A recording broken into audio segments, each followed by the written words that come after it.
Algérie, le nom du nouveau stade de Tizi Ouzou dévoilé. Le projet du nouveau stade de Tizi Ouzou touche à sa fin et son nom a déjà été dévoilé. De plus en plus de nouvelles enceintes sportives sont construites dans notre pays. Après le stade Nelson Mandela de Baraki, c'est le stade de Tizi Ouzou qui va être finalisé en Algérie. D'ailleurs, le nom de cette nouvelle infrastructure a d'ores et déjà été dévoilé. Tous les détails sont à découvrir dans les quelques lignes qui suivent. Après de longues années d'attente, les travaux sont enfin achevés au niveau du stade de Tizi Ouzou. Cette enceinte sportive qui devrait accueillir les rencontres de la jeunesse sportive de l'Agbeili, JSK, est située à Boukalfa, à 5 km du chef-lieu de la wilaya. Il faut rappeler aussi que le projet est passé par une période de suspension pour des raisons financières. Quelques années plus tard, soit en 2022, le projet a été relancé et le stade va bientôt être livré. Il est utile de noter, par ailleurs, qu'il s'agit d'une infrastructure footballistique qui respecte toutes les normes internationales. Doté de locaux commerciaux et d'un parking, le stade compte 50 000 places et un espace d'entraînement. Voici le nom du stade de Tizi Ouzou. Au fait, il paraît que le commentateur sportif algérien, Afid Deraji, a fait savoir, sur son compte Facebook, que le nom du nouveau stade Tizi Ouzou a été dévoilé, affirmant que les autorités algériennes ont opté pour le nom de Hosni Ahmed.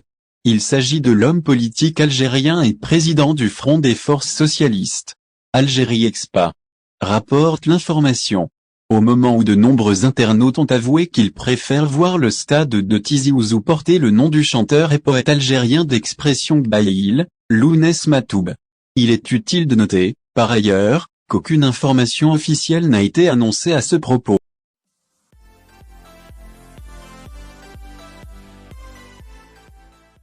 Infantino publie les coulisses de sa participation au chant et fait l'éloge de l'Algérie. Le président de la Fédération internationale de football, Gianni Infantino, a révélé les détails et les scènes de sa présence à la cérémonie d'ouverture du championnat d'Afrique des joueurs locaux, Algérie 2022, louant par la même occasion la merveilleuse ambiance qu'il a vécue dans le pays. Infantino a publié un clip vidéo via son compte officiel, sur le site de réseautage social Instagram, qui comprenait le parcours du premier homme de FIFA depuis son arrivée en Algérie jusqu'à ce qu'il assiste à la cérémonie d'ouverture et au premier match de la tournoi, qui a réuni l'Algérie et la Libye, 1-0, le stade Nelson Mandela à Baraki, Alger. Infantino a joint le clip vidéo, en termes de courtoisie, dans lequel il a salué la bonne organisation du championnat d'Afrique pour les joueurs locaux, et a déclaré « Quelle passion c'est d'être à l'ouverture de Chant 2022 en Algérie, une ambiance merveilleuse ».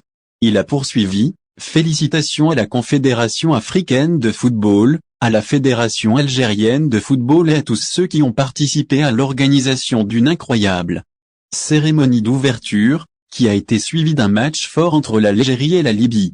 Il a conclu « Bonne chance à toutes les équipes, officiels et employés. Merci, Algérie, pour votre hospitalité ».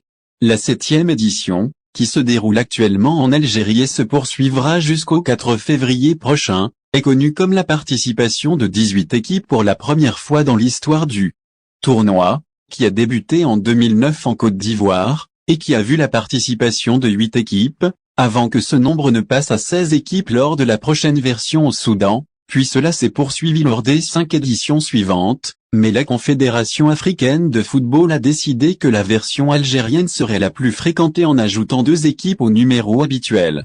L'Algérie a été éblouie lors de la cérémonie d'ouverture du championnat en 2023 vendredi dernier, au stade Nelson Mandela, où, malgré sa simplicité, il était complet aux couleurs algéro-africaines, qui a fait l'admiration de tous.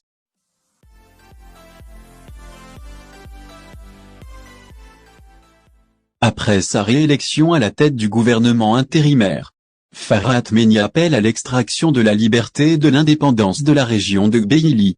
Farhat Meni a été réélu, hier dimanche, à la tête du gouvernement intérimaire de la République de Gbeili, à l'issue des travaux de la 5e conférence du mouvement MA, organisée dans la capitale française, Paris. Les conférenciers ont renouvelé leur confiance au président sortant, Farhat Meni, qui a été élu pour un nouveau mandat à la tête du gouvernement intérimaire de la République de Gbeili. Les actes de cette conférence se sont tenus à Paris, à huis clos, dans le contexte d'une répression féroce pratiquée par le régime algérien dans la région de Gbaili aux dépens de nombreuses sources. À l'occasion de sa réélection, Farah Mehni a prononcé un discours, dans lequel il a souligné qu'il n'était pas avide de pouvoir comme les généraux d'Algérie, et a appelé les conférenciers à assumer la responsabilité historique d'arracher la liberté et l'indépendance de la région de Gbaili. L'orientaliste et conférencier israélien Eli Cohen a prononcé un discours en français dans lequel il a souhaité au peuple kabyle plein succès dans sa lutte pour la liberté et l'indépendance. Interrogé sur le motif de son intérêt pour la question des tribus algériennes, il a déclaré « L'humanité a-t-elle une religion et une nationalité? Je vois un peuple opprimé, je suis chercheur, j'ai des relations avec de nombreux peuples dans le monde, y compris des tribus. Je sympathise avec ce peuple qui lutte pour l'autodétermination », ajoutant « L'Algérie poursuit l'organisation en exil judiciaire et commet des massacres contre ses militants. Je défends le peuple amazigh et son droit à l'autodétermination, et je sympathise avec Farah Mehni, le chef du gouvernement intérimaire de la région de Gbaili en exil, et considère l'Algérie comme un pays occupé. »